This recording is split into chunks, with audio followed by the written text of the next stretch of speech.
Quelle est cette silhouette qui s'introduit dans l'Olympe, le palais du roi des dieux? Un intrus, ici? Impossible. Comment a-t-il osé entrer? Pour quelle raison ce mystérieux personnage a-t-il dérobé aux dieux le feu sacré? Ignore-t-il qu'un châtiment terrible le guette?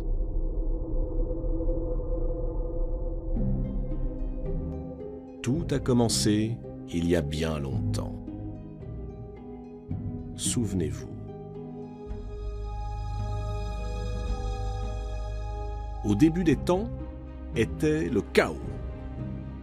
Puis vint Gaïa, la terre-mère. Gaïa enfanta Ouranos, le ciel, puis s'unit à lui. Et de leur étreinte naquirent les titans, les cyclopes et les hécatonchires. Parmi les titans se trouve Japet. Japet s'est choisi une épouse, Clymène. Ensemble, ils ont 4 enfants. Atlas, Ménoétios, Épiméthée et celui qui est au cœur de cette histoire, Prométhée. À la différence de son frère Épiméthée, dont le nom signifie celui qui réfléchit après coup, Prométhée est le prévoyant, celui qui pressent les événements avant qu'ils ne surviennent. Cette qualité rare va lui être d'une grande utilité.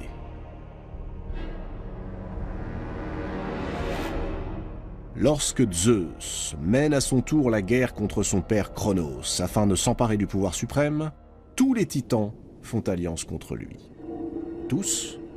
Non. Il en manque un. C'est Prométhée. Son nom ne signifie-t-il pas celui qui pense avant d'agir?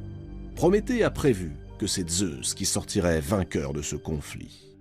Alors, tout naturellement, il propose ses services au futur roi de l'Olympe et persuade son frère Épiméthée d'en faire autant.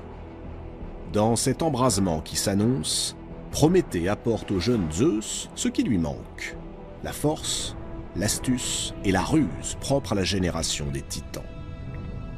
La terrible guerre commence, la titanomachie. Comme Prométhée l'avait pressenti, Zeus l'emporte, et le monde entre dans une période apaisée.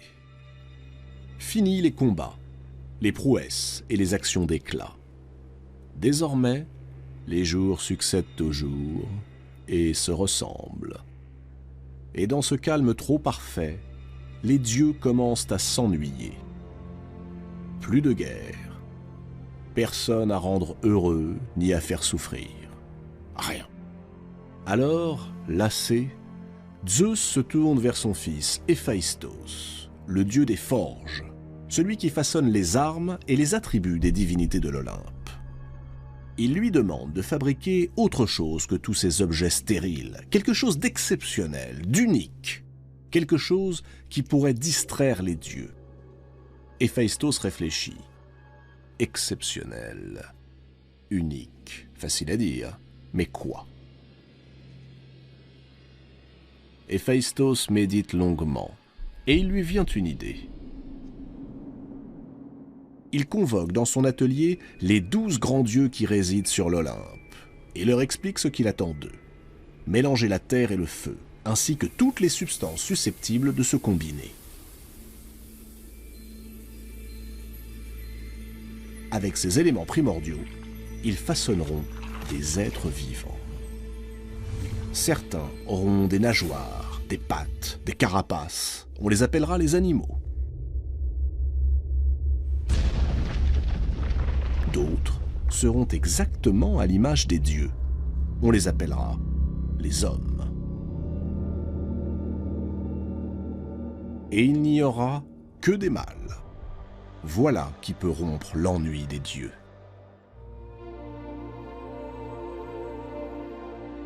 Tout est prêt. Il ne reste qu'à décider des qualités qui seront attribuées aux uns et aux autres, les animaux et les hommes.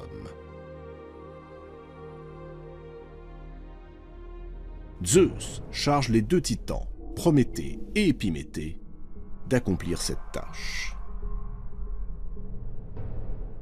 Épiméthée est plein d'enthousiasme. Il supplie son frère de le laisser faire la distribution. Prométhée, pourtant connu pour sa prévoyance, a la faiblesse d'accepter.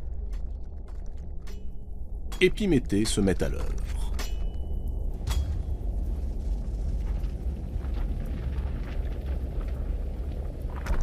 Il dote les uns de la force, les autres de la vitesse.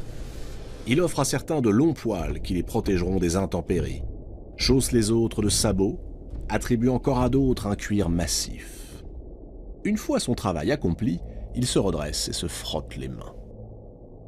Mais, et les hommes? Dans son empressement, Épiméthée a complètement oublié les hommes.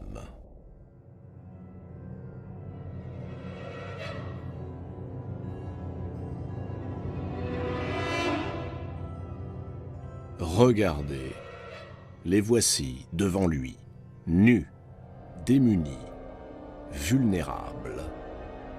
Le pire, c'est que, ayant dilapidé toutes les ressources accordées par Zeus, Épiméthée n'a plus aucun moyen de réparer son étourderie. Prométhée décide alors d'aller trouver Zeus.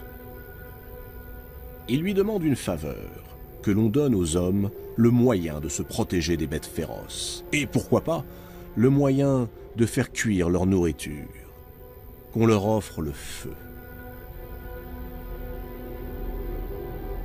Zeus accepte. Il frappe le sol de sa foudre, et le feu enflamme la cime des arbres. Les hommes n'auront plus qu'à grimper pour le recueillir.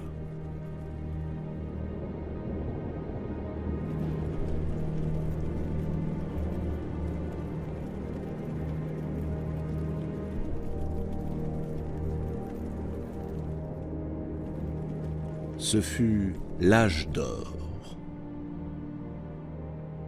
La vie des hommes est paisible. Elle est même plutôt heureuse, puisque le travail n'existe pas plus que les saisons ou les maladies. Le blé pousse naturellement sans qu'il soit besoin de le semer. Régulièrement, hommes et dieux se retrouvent pour de somptueux festins. L'existence s'écoule sans le moindre souci. Ce pourrait être le paradis.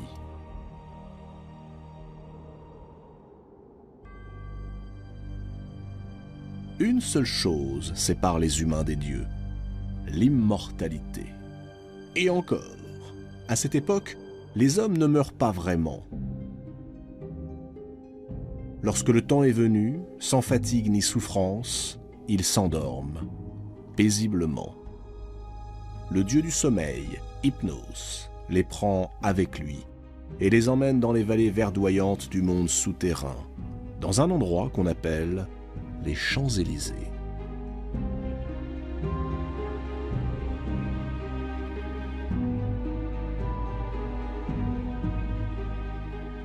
Mais voilà qu'un jour, Zeus est lassé de partager sa vie avec les humains sur un pied d'égalité, de se retrouver assis à la même table qu'eux, de les voir participer aux mêmes assemblées. Il est temps, songe-t-il, d'attribuer aux hommes une place précise dans l'univers. Il est temps de mettre un peu d'ordre dans tout ça. Zeus au sommet, les dieux un cran au-dessous, et les hommes tout en bas.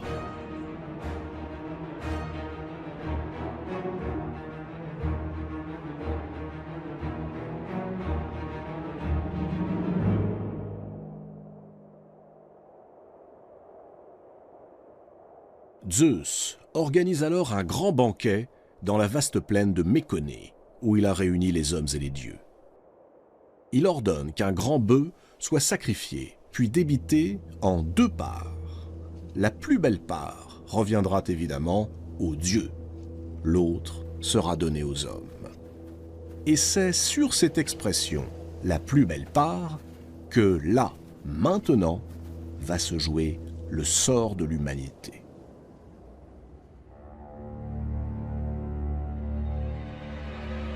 Tous les dieux approuvent la décision de Zeus, sauf Prométhée. Prométhée n'apprécie pas du tout ces nouvelles règles. Il redoute surtout que soient retirés aux hommes les bienfaits dont il les a comblés.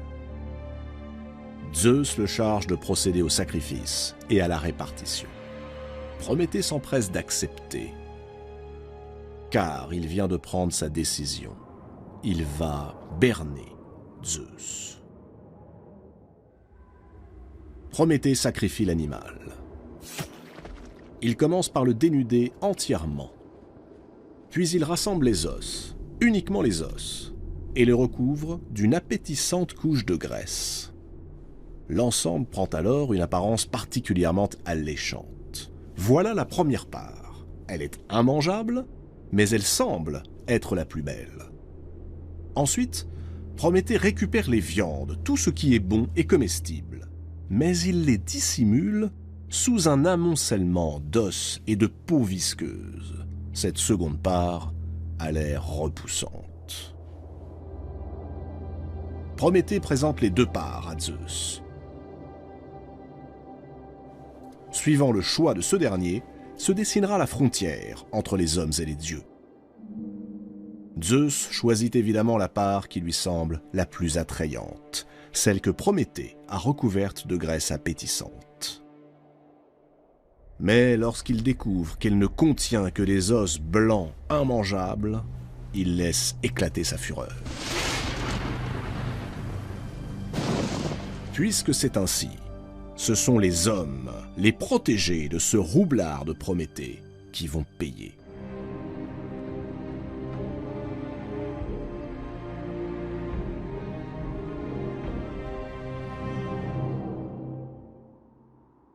Zeus décide d'abord de leur cacher le blé. Ce blé qui jusqu'à présent poussait naturellement sans qu'on eût besoin de labourer ou de semer. Les humains seront donc contraints de travailler pour se nourrir et pour survivre. Puis, le maître de l'Olympe confisque le feu. La punition est terrible. Sans le feu, impossible de cuire les aliments pour se nourrir. Impossible de s'éclairer quand la nuit recouvre la terre. Impossible de se réchauffer pendant les froides journées d'hiver. Impossible également de se défendre contre les bêtes féroces. Prométhée se précipite chez Athéna. Athéna est la grande déesse olympienne. C'est aussi la fille de Zeus. Elle aime bien Prométhée. Auprès d'elle, il plaide la cause des hommes, châtiés pour une faute qu'ils n'ont pas commise. La déesse est émue par Prométhée. Et c'est sans doute pourquoi, lorsque celui-ci la supplie de le faire entrer secrètement dans l'Olympe, elle accepte.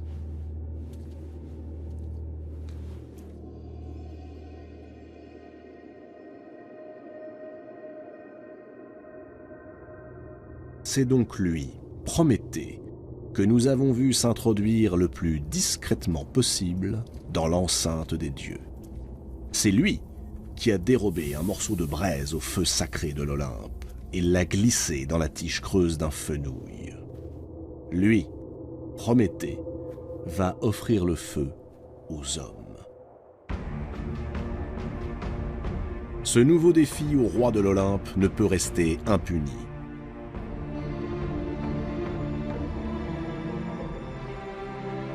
Zeus va châtier Prométhée.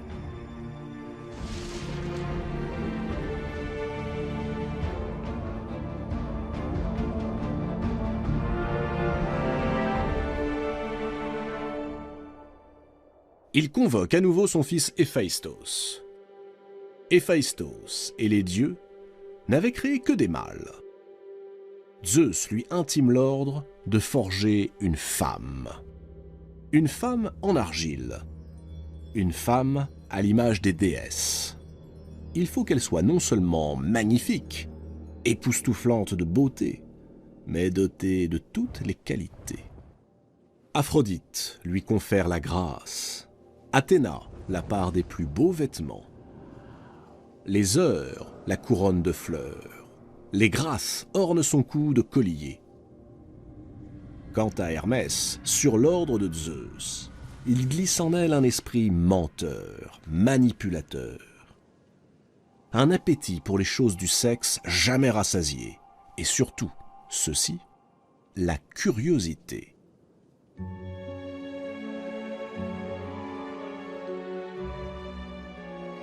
On lui donne le nom de Pandore. Pandore, ce qui signifie don de tous les dieux. La fatale merveille est maintenant prête. D'un souffle, Zeus lui donne la vie. Pandore est bien la première femme, l'ancêtre de toutes les femmes.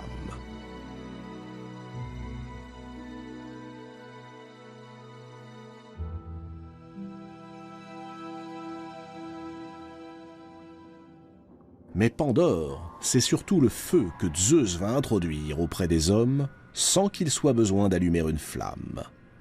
Feu voleur, répondant au feu volé par Prométhée.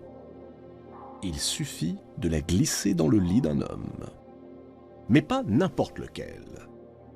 Un homme qui réfléchit après coup. Ce sera Épiméthée, celui qui comprend quand il est déjà trop tard. Celui qui nous ressemble le plus, en somme. Celui qui fait sans cesse des plans, alors même que le cours des choses se révèle contraire à ses prévisions. Si l'on veut faire rire les dieux, parlons-leur de nos projets.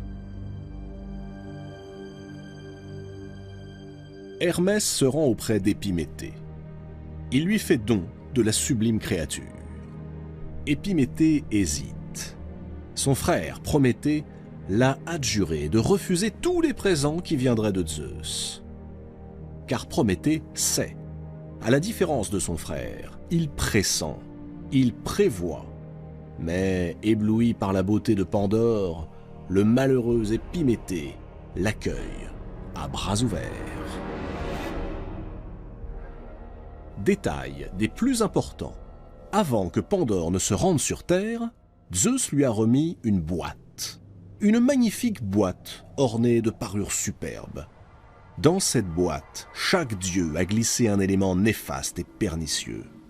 Dans cette boîte sont donc concentrés tous les maux de l'univers. La faim, la soif, les maladies, la mort. Zeus a évidemment recommandé à Pandore de n'ouvrir la boîte sous aucun prétexte. C'est exactement ce qu'il faut lui dire pour attiser sa curiosité. Le soir même de ses noces avec Épiméthée, ne pouvant plus résister à la terrible tentation de savoir ce que contient la boîte, Pandore se glisse hors du lit et soulève le couvercle.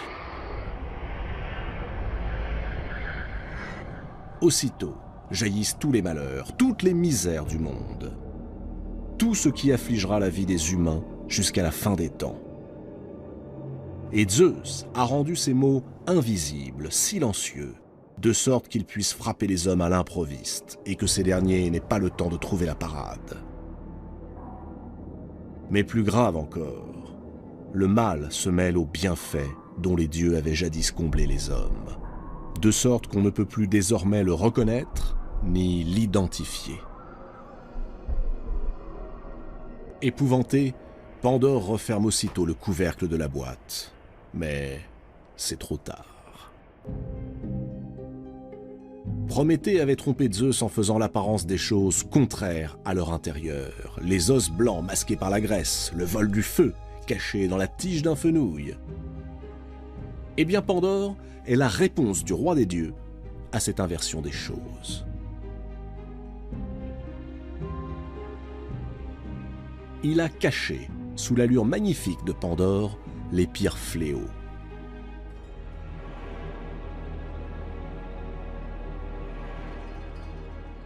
Désormais, définitivement séparé des dieux, l'homme devra ensemencer le ventre de la femme s'il veut se reproduire, comme il devra ensemencer la terre s'il veut se nourrir.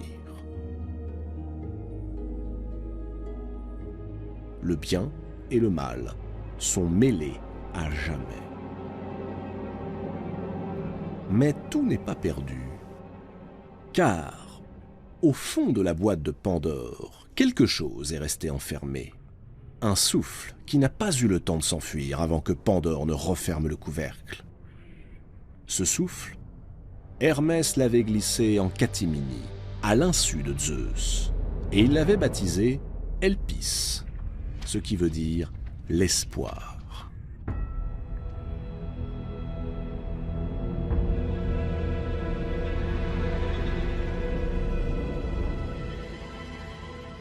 Ainsi, dans les pires tragédies, les humains continueront-ils de croire et d'espérer.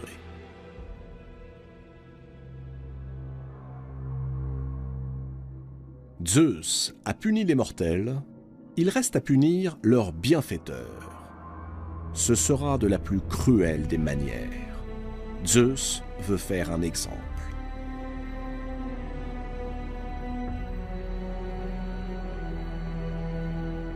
Il fait enchaîner Prométhée à un rocher, quelque part sur un sommet du Caucase, entre la mer Noire et la mer Caspienne. Il ordonne ensuite à un aigle de lui dévorer le foie. Le foie, symbole de ce morceau de choix que Prométhée avait voulu pour les hommes.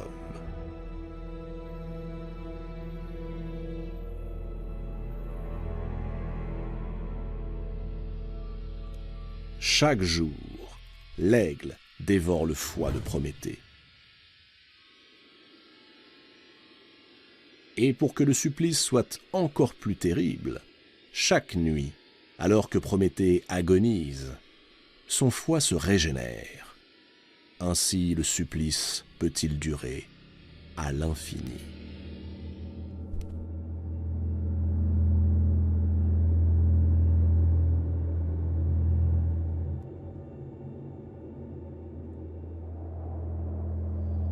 Prométhée accepte la sentence de Zeus. Au lieu de geindre, au lieu de se plaindre, il continue de défier son bourreau.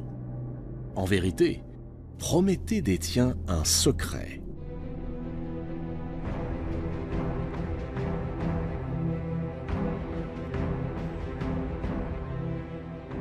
Un secret redoutable et qui concerne l'avenir même de Zeus. Zeus le sait. C'est aussi la raison pour laquelle il ne le fait pas tuer par son aigle. Il espère que Prométhée finira par céder et lui révélera ce secret. Mais Prométhée, enchaîné, reste silencieux.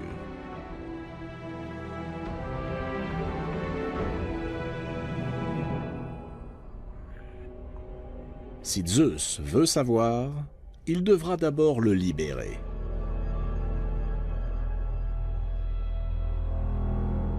Des milliers d'années s'écoulent.